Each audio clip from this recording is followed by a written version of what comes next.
이게 막상 해보면 진짜 사실 별거 아니거든요. 근데 저도 처음에 제 사업자 처음 냈을 때 정말 덜덜 떨었어요. 그 홈택스 사이트 들어가서 막 뭐 눌러야 되지 이러면서 너무 걱정이 많았고, 처음 딱 사업자 등록증 딱 나왔을 때 너무 기뻐가지고 와, 내 이름이 여기 써있네? 막 이런 생각에 되게 들떴던 기억이 나는데, 모두 마찬가지겠지만 지금 걱정하실 거 하나도 없어요. 오늘 제가 왕초보 사장님들 사업자 등록할 때 꼭 체크해야 되는 거 4가지 알려드릴 테니까 이것만 따라 하시면 정말 나중에 후회할 일 없습니다.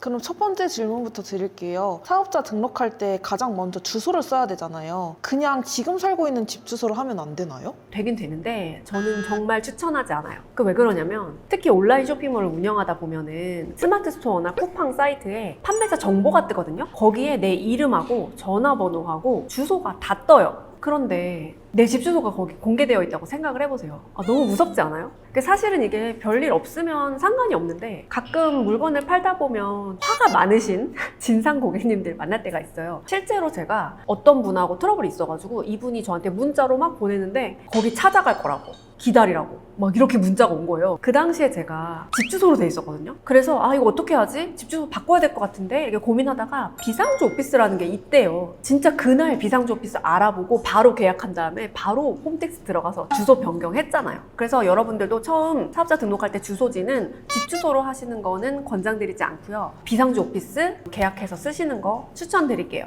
그러면 비상주 오피스는 혹시 어떤 거가 비상주 오피스라고 부르는 거예요? 그러니까 원래 사무실이 있어야 되는 거잖아요. 근데 사무실을 부동산 가서 사무실 계약을 하는 거 되게 부담스럽잖아요. 그래서 요즘에는 공유 오피스라는 게 있어요. 그래서 공유 오피스에서 이렇게 조그만하게 공간을 임대를 나한테 해주는 거거든요. 요즘에 비상주라고 해서 상주하지 않고 서류상으로만 사무실을 빌려 쓸 수가 있어요. 거기 사무실에 나의 공간은 없는 거예요. 그치만 주소지가 나오는 거죠. 그래서 그렇게 나온 주소지를 사업자 등록할 때 쓰시면 되는 거죠. 그러면 사실 초보 사장님들은 비용 한 푼이 아쉽잖아요. 혹시 금전적인 이득도 있을까요? 그렇죠. 상주를 하게 되면 그래도 금액이 10에서 30만 원 정도 든단 말이에요. 매달. 너무 돈이 많이 들잖아요. 근데 비상주 오피스를 하면은 한 달에 10,000원도 안 되는 돈으로 사무실 주소지를 얻을 수가 있어요. 제가 쓰는 곳은 한 달에 7,700원인가 이래요. 대박, 정말 싸죠. 그래서 그거를 1년 정도 이렇게 계약을 하면 되고, 보증금 같은 것도 필요가 없어요. 그리고 또 하나 팁이 있는데 뭐냐면, 만약에 내가 최초로 사업자 등록을 해요. 그러면 여러분들이 고려하셔야 될 게 있는데, 그 사업자 주소지가 어디에 위치하느냐, 이게 중요하거든요. 세금을 절약하기 위해서 중요해요. 최초 창업일 경우에 비과밀 억제권역에 사업자 주소지가 되어 있으면 소득세를 50%나 감면을 받을 수가 있어요. 물론 내가 지금 처음 시작하는 거라서 소득이 얼마나 많이 나올지 모르지만, 이왕 하는 거 처음에 비과밀 억제권역으로 해놓으면 5년 동안 소득세를 50% 절감이 되니까 이거 완전 엄청난 거죠. 네, 그래서 이 비과밀 억제권역이 어디냐면은, 쉽게 말해서 서울처럼 사람 많은 곳 말고 나라에서 사업을 장려하는 지역이에요. 뭐 용인이나 인천이나 김포나 막 이런 데 있는데, 이런 곳에 주소지를 두면 되는 거죠. 이거는 비상주 오피스 하는 업체에 문의를 해보시면 되고, 제가 지금 쓰고 있는 비상주 오피스 연락처를 댓글에다가 남겨놓을 테니까 그쪽에 한번 연락하셔서 물어보시면 될 것 같아요. 그리고 좀 주의할 사항이 있는데, 사업자 소재지가 나의 실제 등본상 주소지랑 너무 멀잖아요. 그러면은 비상주 오피스가 안 될 수가 있어요. 그래서 그런 부분만 조금 주의해서 하시면 될 것 같아요. 그리고 또 하나, 만약에 청년이다, 그리고 최초 창업이에요. 그러면은 비과밀 억제권역에서 창업을 하시면 소득세를 무려 100% 감면받을 수가 있어요. 진짜 너무 좋은 혜택이니까 절대로 이거 놓치지 마시고 꼭 사업자 등록할 때 고려하시길 바랄게요. 와, 100%면 진짜 크네요. 혹시 뭐 다른 것도 혹시 있을까요? 온라인 쇼핑몰을 하려면 사업자 낸 다음에 또 통신판매업이라는 것도 신청을 해서 등록을 해야 되는데, 면허세가 나와요. 근데 비과밀 억제권역에서 하면 이것도 할인이 됩니다. 그러니까 너무 좋죠. 진짜 좋은 혜택이네요.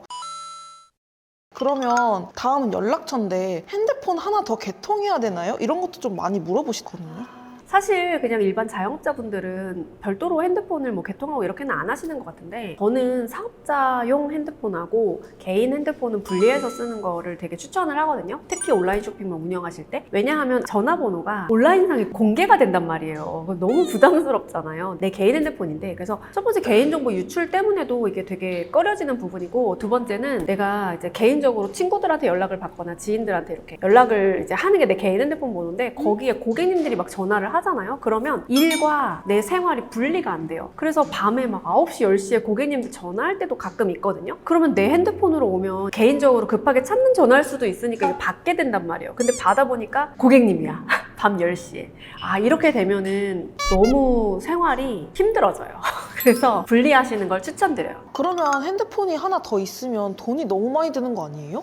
아, 그게 또 사실 그렇진 않아요. 피디님은 어디 통신사 쓰세요? 저는 K땡 쓰고 있거든요. 아, K땡 쓰세요? 저는 L땡 쓰는데 이런 데다 하면 비싸잖아요, 요금이. 근데 알뜰폰이라고 있어요. 자기 핸드폰도 알뜰폰으로 그냥 쓰시는 분들 많이 계신데 알뜰폰 진짜 싸요. 그리고 특히 요즘에 알뜰폰 개통할 때 진짜 할인 혜택을 많이 주거든요. 그래서 10,000원도 안 돼요, 월 요금이. 그래서 그거 쓰면은 될 것 같아요. 집에 안 쓰는 공기계 같은 거 좀 다 있으시잖아요. 피디님 집에 공기계 몇 개 굴러다니세요? 저 2개 정도 있는 것 같아요. 2개밖에 없어요? 저희 집에 5개도 넘어요. 왜냐면 2년 만에 3년 만에 하나씩 바꾸잖아요. 그럼 옛날 핸드폰 가지고 있거든요. 그리고 그게 은근히 쓸만해요. 사업용으로 쓰기에는 멀쩡하잖아요. 그래서 그냥 거기다가 알뜰폰 유심을 사가지고 꽂으시면 돼요. 유심 가격도 몇천 원 안 하거든요. 사실 그거는 편의점에서도 팔아요. 거기서 그냥 사서 개통하고 끼우면 돼요. 되게 간단해요. 그래서 커피 한 잔 값으로 그냥 내 워라밸을 지키는 거죠. 너무 좋은데요? 그럼 마지막 질문인데 사업자 등록 마지막 단계에서 간이과세자랑 일반 과세자 중에 체크를 해야 되잖아요. 왕초보라면 어떤 걸 선택하는 게 좋아요? 왕초보고 내가 아직도 한 번도 사업자 등록 안 해본 상태라면 무조건 간이과세자로 하세요. 간이과세자란 건 뭐냐면, 그러니까 나라에서 초보 사장님들한테 혜택을 주는 건데요. 가장 먼저는 이제 세금 신고를 원래 일반 과세자는 1년에 2번을 해야 되거든요. 간이과세자는 한 번만 해도 돼요. 일단 그거부터가 되게 좋죠. 네, 그런데 정말 진짜 좋은 건 뭐냐면 세금을 거의 안 내도 되는 정도로 세금이 되게 큽니다.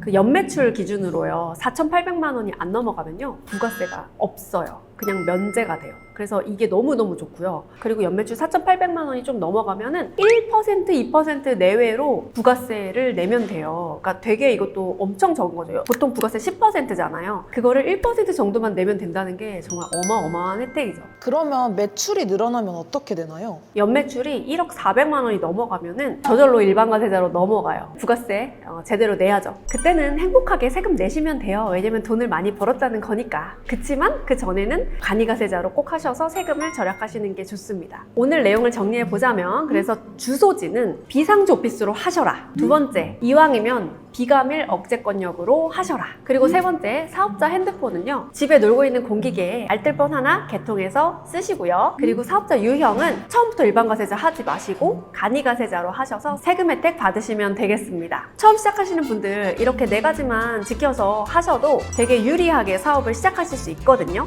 일단 사업자 등록증이 나와야 물건을 팔아도 보고 돈도 벌어보고 하는 거죠. 너무 고민하지 마시고 오늘 신청해보세요. 오늘 영상 도움 되셨다면 좋아요, 구독 아시죠? 부탁드릴게요. 감사합니다.